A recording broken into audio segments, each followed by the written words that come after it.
Well, good afternoon and a warm welcome to a new series of fireside chats, I should say, with top hospitality leaders, which will be released on a monthly basis leading up to the live event, the hotel show at the World Trade Center from May 31st to June 2nd, 2021.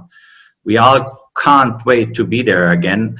But meanwhile, we are back to the Zoom meetings, and I'm very excited about this new series of fireside chats today. A big thanks also to DMG and the hotel show to organize such events. Communication, obviously, in times of crisis are more important than ever, and I really appreciate it to have this event today and to see you all at the hotel show, hopefully next year. Our first guest at the Fireplace Chat is Tim Cordon, Senior Area Vice President, Middle East and Africa, Radisson Hotel Group. A big welcome, Tim. It's very nice to have you here.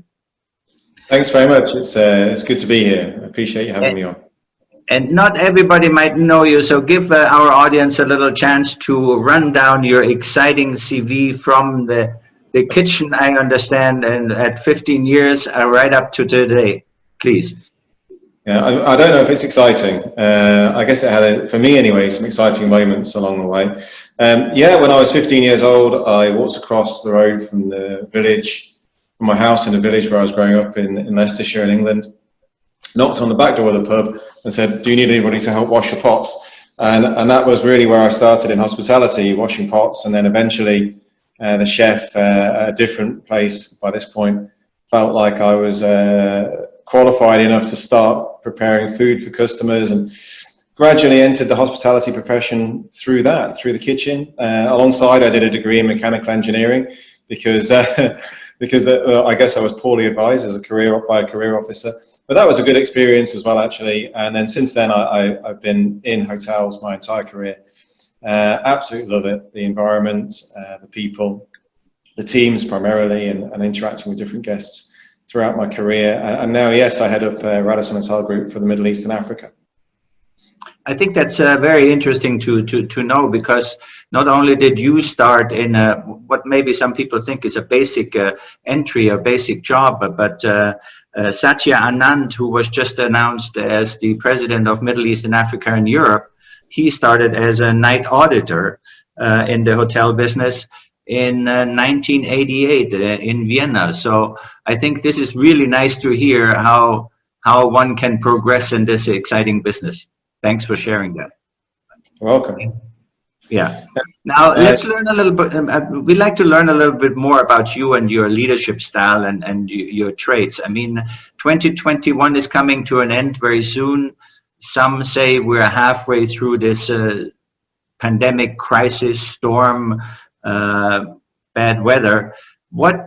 Tell us about your thoughts, what you have learned so far in this year, both on a business and personal basis, maybe. I think you mean 2020 is coming to an end, and we're going to enter 2021. Did I say 21? Okay. But we were wishing the year away.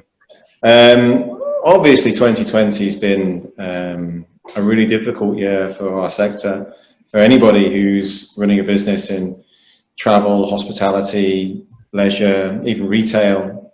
It's been a really, really difficult year. And I don't think I need to explain that to anybody on this call or in this audience. It's been really tough times, and everybody, I think, has made sacrifices. What I do think has been interesting is the way that the industry has broadly pulled together. And I think that shows that collectively as hoteliers or travel professionals, we share a sort of a kindred spirit. We're all people. We enjoy working with people, and we enjoy managing teams and developing ourselves and developing others.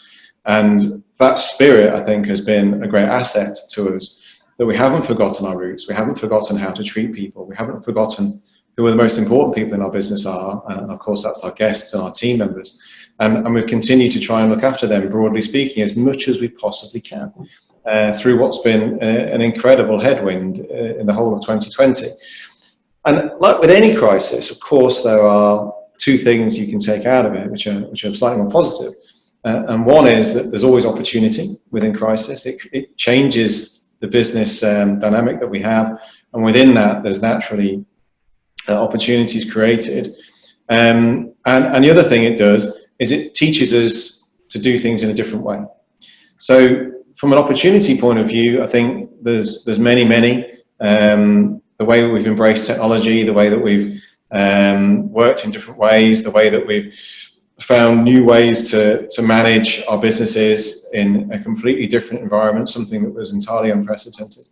The way that we've pulled together to be able to keep liquidity somehow going, and also make sure that those initial liquidity issues didn't become solvency issues. So there's a lot of learnings there, but then there's also, I think, some opportunities to come in the future too, as we move into 2021. Yeah, and I'd like to pick up on a recent interview you also gave, and you really talked about embracing what's positive and keep hotels open, and even opening more in 2021.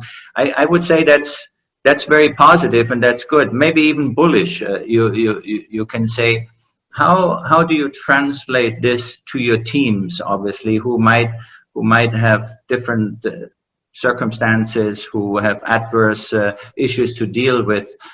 Tell us a little bit about this positive, bullish spirit as it translates into the teams.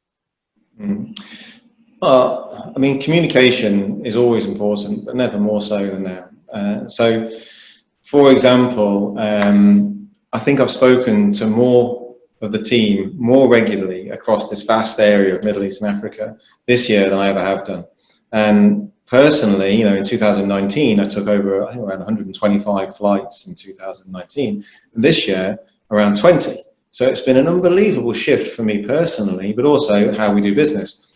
And I don't think this Zoom platform, as effective as it is and as marvelous as the technology is, it doesn't replace a face-to-face meeting and the interactions that you can have.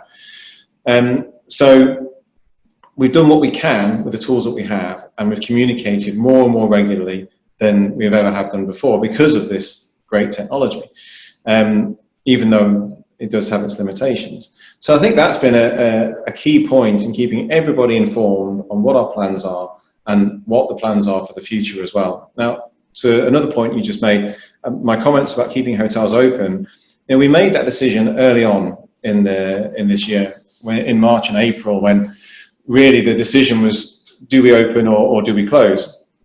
And we obviously relied on data a lot to make those decisions. So we said, well, how much does it cost to keep the hotel open, and how much does it cost if the hotel's closed? Because when you close a hotel, there are still costs, of course. You still have a minimum team, security, you need to keep the lights on, you need to turn the AC on occasionally, etc., etc.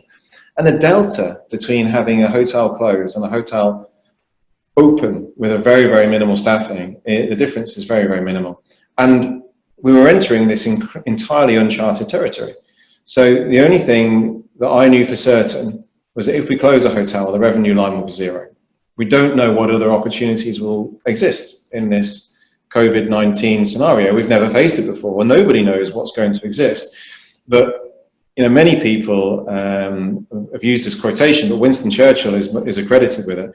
When he was asked, are you an optimist or a pessimist? He replied that I'm an optimist. There's really little point being anything else. And I quite subscribe to that point of view. COVID-19, like many different crises, is something that you can't really do anything about. As a hotelier, we can encourage governments to behave in a particular way and so on and so forth. But really, it's our reaction that defines us. So having a positive reaction to that and looking for the opportunities that may exist or may come up was my approach to how we deal with this crisis. And that's been the communication to my team throughout this entire process. Firstly, and secondly, you know, any sacrifices that the teams have made, any difficulties that we've had, we've dealt with in a very personal way and a very personable way.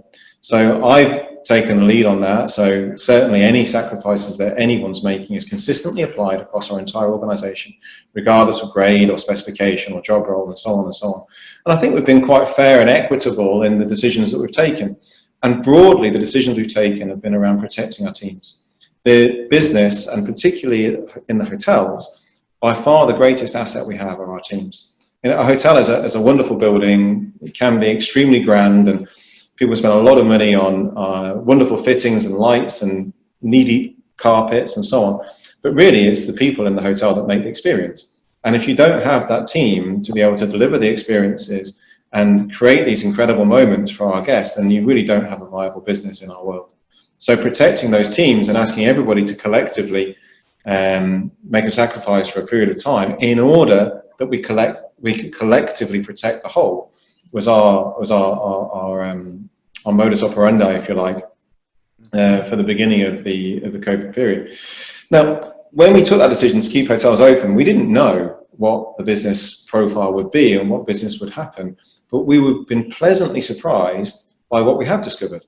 And I can tell you that in pretty much any comparator that you can look at in any part of the Middle East and Africa, where we have hotels that have stayed open, they have done better than hotels that chose to close. There are many different countries I can reference where the hotels that stayed open have maintained a positive cash flow and a positive GOP for 2020 and will close the year positive. But hotels that decided to close will not do so. So, we didn't know that, but I'm pleased it's worked out that way. Yeah. That's admirable, and I have a couple of. I mean, you said some very interesting. You sent some very interesting messages, and I have a couple of more follow-up questions on this. One would be, STR in March, April had statistics that about 75% of the hotels were really closed, mainly also in Europe. Do you see any differences in where you are? That keeping hotels open might be an easier choice maybe than in Europe, the US, or any other parts of the world? Absolutely. In Europe and in many more developed economies, there are different types of structure financial structure you put around a hotel. So, for example, even in South Africa, there are some hotels which were leased. And if your lease agreement has an insurance policy which covers you through a pandemic, it's going to pay the rent and your costs, then there's no incentive to stay open. In fact, it doesn't make any sense to stay open if you're going to be covered by an insurance policy. In Europe, the furlough schemes, or in developed markets, let's say, the furlough schemes, quite incentivize people to close hotels. Because if you can close a hotel and all your employees' salaries are broadly going to be met to a large extent by the government because they've been sent home and on furlough, then what's the incentive to keep trading? That's one of the negative things around the furlough program, that what you do is you actually prolong the life of so-called dead jobs that probably won't exist in the future, or at least for the short to medium term, but they're still being prolonged because the government is propping those salaries up. Whereas perhaps it would be arguably better to put that money into unemployment benefits and allow those people to retrain or find new opportunities in different sectors. And that's not for me to say, but just my 2p on that. And the other thing that's different in the Middle East and Africa, or in emerging markets generally, is hotels tend to play a larger role in the city, the community in which they are based. So a hotel in Europe, and I'm really generalizing here, tends to be just that. It's a hotel. It has a function to serve. Whereas if you take that same hotel, a 300-bedroom hotel with a few restaurants, and put it into Nairobi, well, that's supporting far more families and playing a much larger role in the community and in the environment than the same hotel would be if it was in Frankfurt. I picked one at random. So the incentive to keep those hotels open and trading and keep the needle moving, if you like, was in my view greater in Middle East and Africa than in developed markets. Yeah, absolutely. That maybe also, I guess, Middle East and Africa has a particular role in this. I want to talk to you a little bit about a very serious issue. I think it is. It's probably, like you said, the employees or the teams are probably the biggest asset a hotel can have. And the World Travel and Tourism Council is figuring there might be somewhere around 174 million jobs lost throughout this year. They say if the recovery is a little quicker, maybe 31 million could be saved. I mean, they're talking in millions, but behind each one of those is obviously a very sad story. Something is, we know the salaries are not the highest in our business. People work hard, they put their heart into it and their mind into it. Yet quite a few people, and in the millions, obviously lost their jobs. Any thoughts on what we as can do to maybe help some of those in need, or what you as a company can do, or what the tourism industry should do to save those employees who might be out of a job, maybe only temporarily, because everybody's talking about the pickup in 21 and 22? I think that's where we have a role to play with being honest and fair with our employees. So yes, there are business realities that we shouldn't shy away from, that if your hotel was used to run 80% occupancy and this year it's going to do 30, you just simply don't need as many people. And we know now that that trend is not going to be something that's immediately reversed in 2021. Having said that, we have 18 hotels to open as the Radisson Hotel Group in Middle East and Africa in 2021. And I think the view we've taken is that anybody who is no longer in our organization because of decisions made in 2020, very difficult decisions, absolutely, will kind of have first dibs, if you like, on the roles available in those new opening hotels. And I think that's one of the responsibilities we have as a fast-growing part of the world in Middle East and Africa, to try and be as loyal as we can to the team members that have given everything to us over this difficult period, and of course beforehand as well. And there's business sense in doing so anyway, because they're trained, they know about our organization, they're already somehow fast-tracked. So their inclusion in an opening team makes perfect sense on a number of different levels. So wherever we can, those team members will be prioritized for roles in opening hotels. For example, that's just one way we're dealing with that. Yeah. Now, obviously, if we look at the four key stakeholders in a hotel, let's talk about, here's the owners, developers, and then there's the brand and the operator, which is you, and then there's the team, the staff, and then there's the guest portion of it.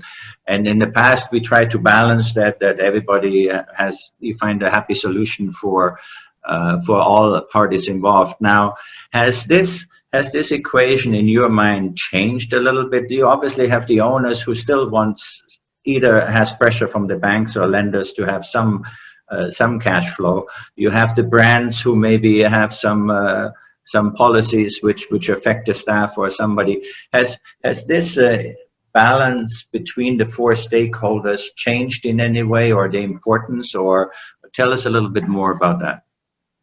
Well, I have a slightly different view of that equation anyway. I think that the teams are part of the operator. You know, I don't segregate my organization from the teams in the hotel. They are absolutely part of the Radisson family, if you like, and I don't want to see them as a separate entity from what we're doing and the way we're behaving. But having said that, I understand the point you're making.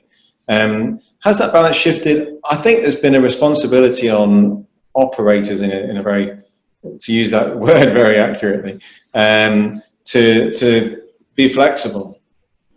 You know, 2020, I try not to use the word unprecedented very often, but it's true. 2020 has been an unprecedented year.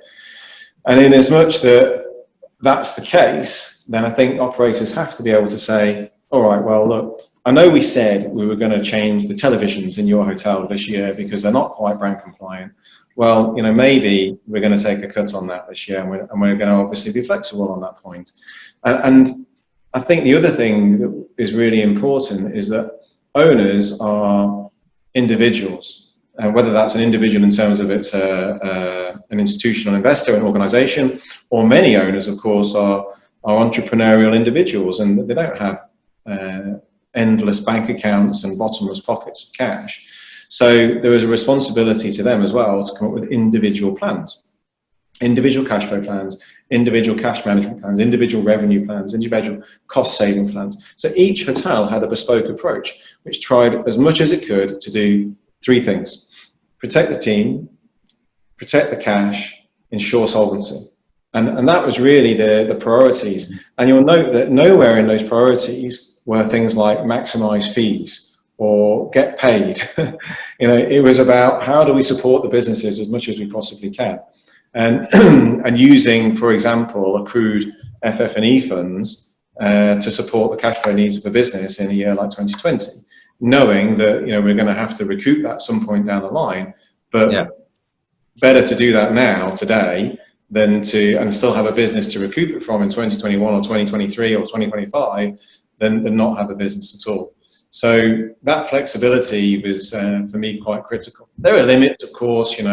We have to also protect our interests, but I'm proud that throughout this year we haven't lost any hotels. We've opened some, in fact, and I think generally speaking, the owner community, I can only thank them for the level of support that they've given to their businesses, and I think we've had a small part to play in the success, of course. Wow. One of Radisson's core beliefs, and it plays a little bit, and you talked about it, is we are many minds with one mindset. Yeah. Tell me how has the corporate and policies like this helped you in sailing through this really tough 2020?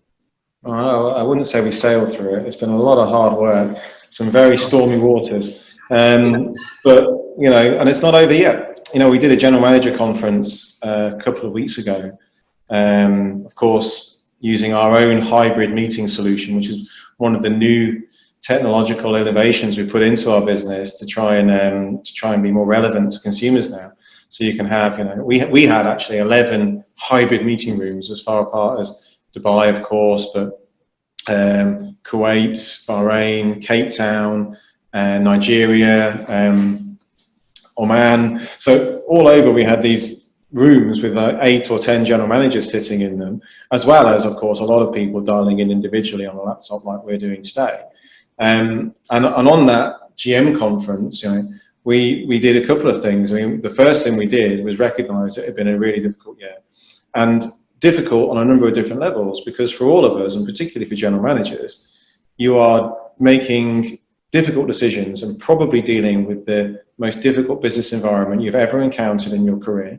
And you're doing so in a much more isolated way than you would ever have done so in the past, because people can't travel to see you. You can't travel to see other people. You probably can't travel to see your family if you're not with your family. And most likely in Middle East Africa anyway, you're an expat. So you're not even in your home country. So recognizing all of that and exceptional efforts of the general managers, I felt was extremely important. So that was the theme, if you like, of our general manager conference, just to give one example of how we live up to, many minds with one mindset, and trying to deliver, a consistent approach and in a reasonable way across a broad geographical expanse with a lot of different characters in a year where we've traveled, a tenth of what we normally do. Yeah. So I guess there is a lot of level of empowerment also on your general managers, and to find the solutions and to that really demands special skills. Now, training, development, you talked about, we didn't sail through it. I mean, sailing, you still have some rough times. I didn't mean you sailed through it smoothly. But surely there's a lot of pressure on your general managers, not only within the teams and managing the owners' expectations, but also the guests, I guess, for example. As we know, some guests don't want to wear a mask, and some guests come to party, and even forgetting about social distancing and everything. Have you experienced that this is an issue within your region? I know it is in Europe in some places, and it is in the US certainly. We all know there is great differences in how people, what people believe about how to behave in this crisis. Tell us a little bit about the feedback from your GMs. Of course, there have been some difficult conversations with certain guests, but I would say that's what we do. We deal with people, and we try and deal with people well. So if anything, that's been an element of 2020 in the business environment we've had that's more familiar. Asking a customer to behave in a particular way is something that isn't, it's not new to us, right? Any hotel is used to facing that on occasion, on rare occasions usually. So that's not been something that's come back from the general manager community loud and clear. I mean, you're right on empowerment.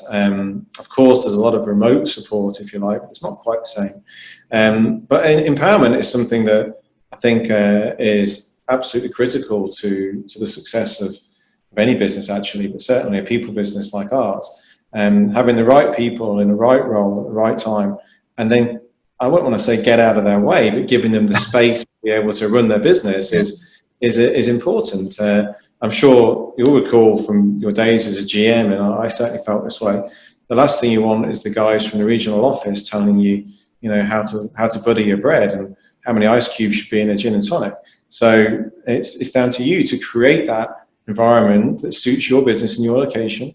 And I think most entrepreneurial general managers, if we have the right people, really thrive in that environment, actually. Exactly, and you said something very, very good. You're leading me right into this conversation. Thank you so much, Tim. Is the entrepreneurial spirit. Now you obviously have a corporate brand, and you have standards, and now everybody is talking about this new normal where you reinvent the hospitality, redefining the playing fields, etc., and where you manage in different locations to different scenarios. How do you balance this? I want to still stay on course of what your brand pillars are. At the same time, you got to reinvent. How do you balance those two, which seem to be really going in the different directions? Yeah. Well, the first thing was I think we've done more training hours in 2020 than we did in 2019.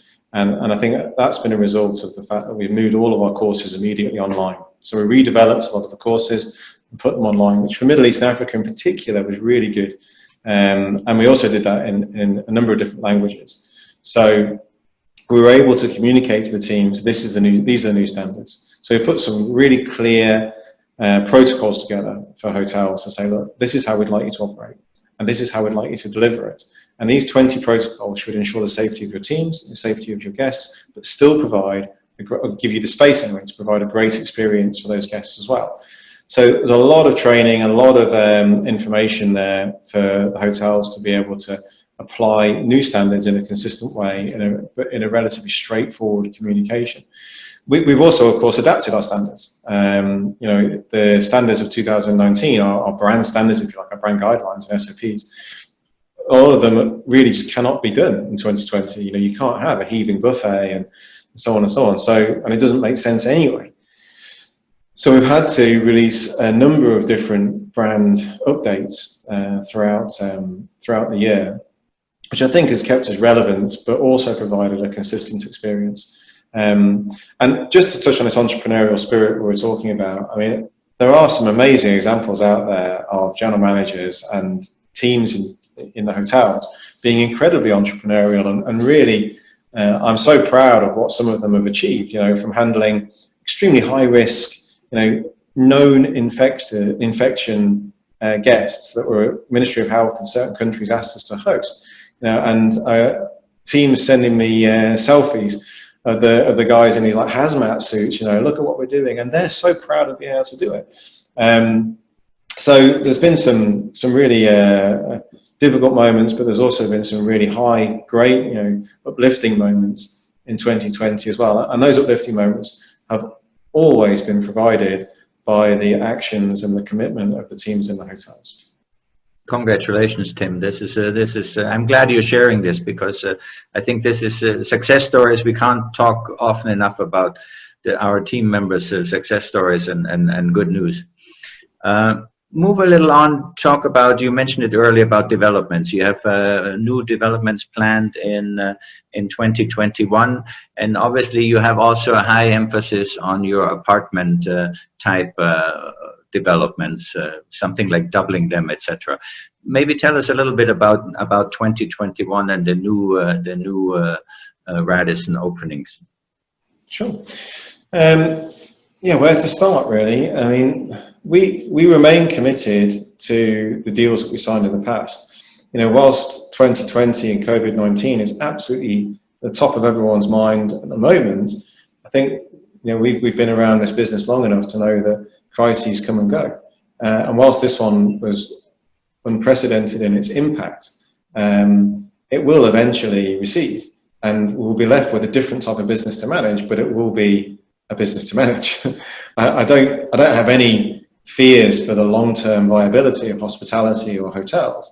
I think people are, it's in our genetic makeup, it's in our DNA that we're social animals, and we want to see people, we want to interact, and I don't think that's going to change anytime soon.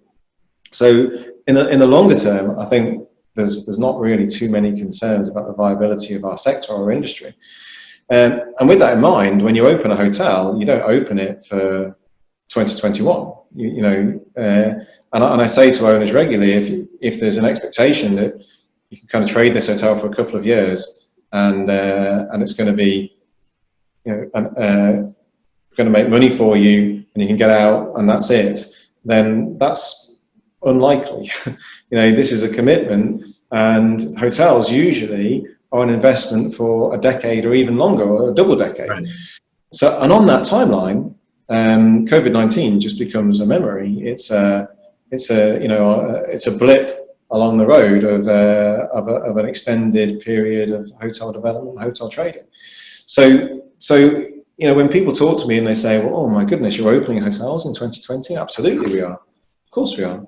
There are many markets in the Middle East and Africa which do not have enough hotels, especially international quality branded hotels. So it would be remiss of us not to take those opportunities, and also to support that commitment we've made to owners when they embarked upon that project, probably pre-COVID-19.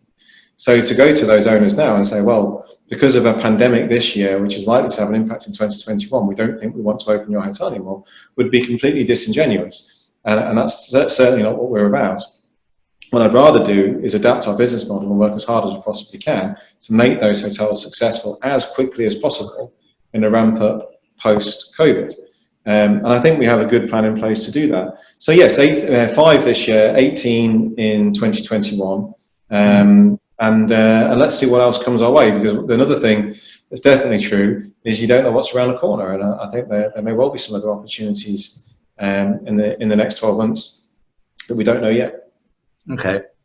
And a little bit about you. You're obviously one of the champions in the service department area, and aggressive fields of doubling it. Is that reflecting a shift where people now say, okay, people not going to work in the offices as much anymore, people are going to use hotels and people travel, and do you see a trend in demand? Obviously you wouldn't do that without any marketing and feasibility studies. Correct. Our service department project to focus and emphasize our commitment to service department started well before COVID-19 came around. So this is a project with its roots in what we consider to be a good business model. It's true as well that service departments have been more resilient as a model throughout 2020 than a traditional hotel model. They've seen higher occupancies, more committed business, and stronger profitability levels than traditional hotels. And there are good reasons for that. Some of the long stay guests there, that's their home. And of course, you don't necessarily or probably move home because of a pandemic, whereas you may well choose not to stay in a hotel. So it has been more successful through this, and I think it's more relevant than ever, certainly in the next couple of 3 years, to have a really well worked out solution for service departments. But as I say, it was something we were committed to well before COVID-19 came around, because we see the viability in the model. The ones we operate, particularly in the Middle East, do exceptionally well. And I think where they work extremely well is part of a mixed use development, actually. So an element of hotel and service departments, it means you can balance the demand and the operational characteristics really, really well. Is that something particular to the Middle East and Africa you see, or you see that worldwide? No, we think probably the biggest opportunity for branded service departments exists in Europe. Okay. But there are certainly still significant opportunities in Middle East Africa too. Okay. Talk a little bit more again about this new normal, and I'd like to come back. And you obviously, you say this pandemic is a blip on the road, and so after that blip, obviously things have changed. You mentioned quite a few things that are different today than they were yesterday. If you look at your crystal ball and Tim's vision or impression of where this is going, tell us a little bit about your 21, 22, 23. Where is this? Where do you see this going to? Okay. The guest behavior, the staff behavior, all the stakeholders' behaviors. Yeah. Sorry. Well, first of all, I said it was a blip on a 20-year timeline in a new hotel. I don't want to be dismissive of the impact that it's had in 2020. Sure. It's been a really tough year. And whilst I celebrate the successes, and I think, I'm delighted that a lot of our hotels are GOP positive and so on, it's been a disaster this year, really, really difficult. So please don't let anyone in the audience think that I'm being dismissive of what's been a tough time. I really am not. I don't have a crystal ball, and I wish I did. The future has never been less clear. Normally when you're producing forecasts or budgets, of course you have historical timelines, the benefit of external input as well, and you say, okay, what did we do in July last year, or in that year in particular? What are we doing differently this year? What are the assumptions we're using? And that's what your forecast is. Well, we don't have any of that for 2021. And in fact, even in 2020, our forecast accuracy has been massively impacted, of course, because we just don't have any historical data upon which to base those decisions. So our view is that 2021 is still going to be a difficult year, and I think it's aligned broadly with most third-party like STR, for example, or Fitch or Morgan Stanley, the various different people that have produced forecasts for the Middle East and Africa and Europe as well, all agree that 2021 is still going to be a very difficult trading environment, which gets slightly better into Q3 and Q4 of next year. And I subscribe to that view. I don't think a lot is going to change from in traveller behaviour and the level of confidence travellers have between where we sit today in December of 2020 and January 2021. I hope I'm wrong, but I don't see a lot changing, at least in the first quarter of next year. The good news is we've got a number of what appear to be very viable vaccines now being fast-tracked and licensed. I think the UK was the first one to license, but there'll be many others. And I think the logistical problem of rolling that out to a global population and getting everybody vaccinated is something that the world will solve through the course of next year. And I think that will change things dramatically, and that's why I'm more confident about the second half of next year. Moving into 2022, I think that's where we'll see, and perhaps the last quarter of 2021, that's where we'll see the embedded, to use your expression, new normal behaviours, where traveller confidence is back and business travel is started to return, and yet it's returning in a different type of way. And that's why we've had, I mentioned earlier, hybrid meetings, but online check-in or contactless check-ins and contactless room service delivery and all those things that I think are really important, as well as these 20 hygiene protocols we have in all of our hotels will remain in place because they'll still be relevant. And then 2022 and 2023, I think we'll see a continued recovery, something sustainable, which gets us back to sort of 2019 levels around that period, second half of 2022 into first half of 2023. In most markets, there'll of course be massive exceptions depending on the location, the market, the performance and so on. But what I can say is that in Middle East and Africa for the last 16 weeks now, we've seen consistent week-on-week improvement in pretty much every business metric. So, it's not up, down, it's just gradually increasing. And I have to call that the beginnings of a fragile recovery. And if we can maintain that momentum into 2021 and beyond, and that gives me some cause for hope, which of course is not the trend we've seen in European markets, where we've had a second wave, additional lockdowns, circuit breakers, whatever you want to call them, which have had a very serious impact, where we were seeing a recovery over the summer, Q2, Q3, and then it's now dipped back down and hotels are closing again. And I really hope that we won't see that second wave in our markets here.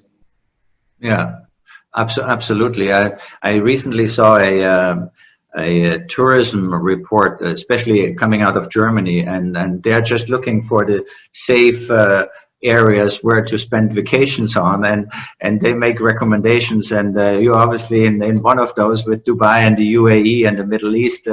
I think there's a lot of Europeans coming over there to spend the Christmas vacation, for sure. Yeah, if we talk about Dubai and December, just very quickly, it's a small part of the area, but it's an important part. And you know, the last, you know, obviously we've just had a National Day kind of extended weekend here, but weekend before as well. I mean, unbelievable pickup. You know, incredible to see the volume coming into the hotels, and we're delighted, of course. But it shows the strength of Dubai, and I congratulate Dubai and DTCM for their efforts. An outstanding set of initiatives, which have really seen a much faster recovery in Dubai than I think pretty much anywhere else in the world on the timeline that we've had the virus. So yeah, really encouraging. December looks a lot better than we thought it was going to be, even just a couple of weeks ago.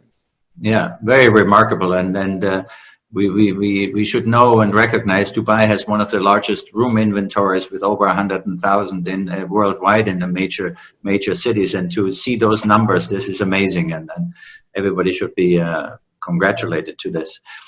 Talk about this is also one reason, and you have obviously the African equation. People talk about trust, traveling, demand, evolution, and changes. Is there anything in particular you do to get the message out, where you say, okay, come and stay with us, we are safe, beyond what everybody else does, obviously, and is there something else you and the Radisson Group does to gain that confidence back to the traveling tourists? I mean, you're talking about marketing campaigns, I guess. Is that what you mean? Either marketing or direct one-to-one, or whatever way you do it. Yeah. Yeah, I think there's a very clear message from our organisation that we were one of the first to partner with the WTTC, for example, and the Safe Travel Stamp. We also partnered with a company called SGS, who are one of the world's largest audit and verification firms, to help us develop these 20 protocols in each hotel. And then they were tested in each hotel as well, with a physical on-site visit, with tests for COVID-19 on hard services and so on. So it's quite a rigorous process, and I think we've done a pretty good job of communicating that process in the key markets where we operate. And the difference is that that communication has been focused much more on domestic than it ever has been before, acknowledging that the first market to return is, of course, domestic. And now we're looking more at how we spread the word internationally. But yeah, I think there's been a number of initiatives on with the teams in the hotels to try and get that message across. There's some great stories in South Africa, for example, of the way they were doing that, with all sorts of different activities on social media, and providing sort of staycation events and so on, as well as a lot of PR activity, a little bit like what we're doing today, actually. But beyond that, you know, also radio, TV, and so on. And again, to quote you earlier about, what did you call it? We are social animals, and I even hear some people say there's a revenge tourism wave coming to us. People who just can't wait to get out of their four cells in the apartment or wherever they live, and so I think as soon as the conditions improve, you're right. There will be good news, maybe even prior 2022. Certainly in 2021. I think there's definitely pent-up demand. I mean, what the internet search history shows us is that there's a lot of demand, a lot of interest for travel. But what we don't see is, and I'm not talking necessarily even just about Radisson Hotel Group, about the sector, we don't see is the level of booking confirmations coming through from that, because there's a nervousness around travel. If I book the ticket, will I have to quarantine? Do I need to do a test? If I'm away from my home country and then the regulations change in my home country whilst I'm away, can I get back? And very, very valid concerns. And I think without a cross-border agreement that says, that sets brackets and says this many positive cases per capita or percentage of tests per capita and so on and so on, and then perhaps a traffic light system of, high risk, medium risk and low risk countries that then have protocols around that says you can travel there or you can't, and tests will be respected from country to country and so on. And without that, traveller confidence will remain relatively low for the foreseeable future, which is why I say, 2021 and first half anyway, it seems unlikely that there'll be an enormous rebound despite that obvious level of pent-up demand. Yeah. And finally, let me also talk a little bit about food and beverage. Obviously, this is leading up to the hotel show, and a big part on the hotel show is food and beverage related, operations related. And I'm sure in the audience you have a lot of, they wouldn't let me go without saying, why didn't you mention food and beverage and all the new trends? And that's obviously an important factor. And there's changes in regulations, there's changes in productions and menus and customer experiences. Tell us a little bit of where you see food and beverage. Obviously, the changes are dramatic, but where do you see it going on the mid-long term, within the hotel scenario, or maybe a freestanding restaurant, if you like as well? Mm-hmm. Well, I think 2020 has been interesting in a couple of things. One of the things that surprised me was that our F&B revenues in hotels actually did much more strongly as a percentage than rooms revenue in a number of different locations. And that comes back to that conversation or the point I was making earlier, that particularly in some less developed African cities, the hotels play such a large role in the community. So the restaurants, socially distanced, obeying local regulations, etc., stayed open even when the hotel rooms were relatively empty, and the restaurants still did decent business. They made some money, and I think that was quite an interesting trend that I didn't expect at all. But we definitely saw in a number of different locations. What does the future hold for F&B? I think probably a new level of innovation that will see trends that we already know exist accelerated. And when I talk about that, I mean probably consolidation of F&B outlets in hotels to be more critical around what does the guest really, really want. And I think that hotels probably too long, I'm trying to choose my words carefully, not be too critical of our industry, but for a long time we've taken for granted breakfast revenue, we've taken for granted a sort of a captive audience in our hotels, and I just don't think that's absolutely not viable anymore. We have to be able to offer a relevant F&B experience, restaurant experience, dining experience that competes always better than, at least as good as, anything you'll find on the high street. And if we can't do that, then we need to be doing something else. So we've taken the opportunity of having perhaps a little bit more time available to us in 2020 to completely revise our suite of food beverage concepts, and not just concepts, but the way that we deliver those concepts and the way that we talk to the customer, the way that we put a menu together, what suppliers we're using. So it's been a really detailed review of how we approach food and beverage. And I think that what we've come up with will be really successful over the next 3 to 5 years as we start to roll these concepts out, particularly in some of the new hotels. And I hope one day when we don't have to wear masks and we can do this face to face, I'll be able to show you one of them in real life. But yes, I think there's an interesting number of trends that we'll adapt to over the coming months and years. Yeah, in the past, restaurants were judged by a crowd attracts a crowd. So you went in where there was a full restaurant.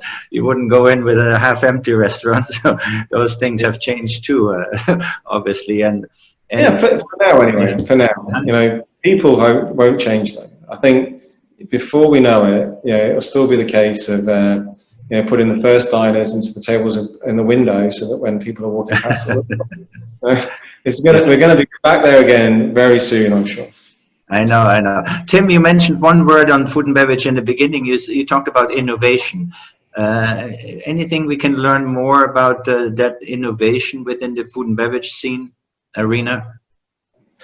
Yeah, I'm cautious on this too much. I mean, people talk about QR code menus and how you use technology in a restaurant environment. I'm a little bit cautious on that. I think the experience you offer as in a restaurant particularly, it needs to be personal. It needs to be person to person. I don't believe that it's really viable to have a great dining experience with a robot serving your food or QR codes in the long term. They're very practical solution today for lots of good reasons. But I don't see them being part of the future innovation. What I mean is different types of food and different types of preparing that food and using different types of suppliers to ensure the consistency and quality of that food, regardless of the environment in which we're serving. So I think there'll be some more innovations back of house than what the guest experience is. Front of house in terms of the people, but probably, or I believe, the level of consistency in terms of flavour and on the plate will be much greater with the plans that we have than what most places are able to deliver today. Yeah. Well, it's good talking about all this food and all this. And Tim, I really appreciate all your comments. It's about lunchtime. I think this would be a good time to break off. And but I want to thank you, Tim. You've shared obviously some very good messages, positive and forward-looking. And I really appreciate your openness and candor. Any message you'd like to send out before we stop this first ever fireplace chat with the hotel show? Not too much, I guess. I think we've covered a lot of ground. I think the parting comment I'd make is that right now I think there's a lot of people out there in a very difficult place. They're probably not earning a full salary in our industry in 2020. And as you mentioned earlier, a lot of people are perhaps looking for a new job. And all I'd say to those people is, stick with it. Our industry is strong, it's vibrant, and it's still a wonderful place to work. Creating great experiences for guests every single day is one of the most rewarding things you can do. So don't give it up. Things will come back, and I wish you all the best. Thank you so much, Tim. I love your message, and thank you very much.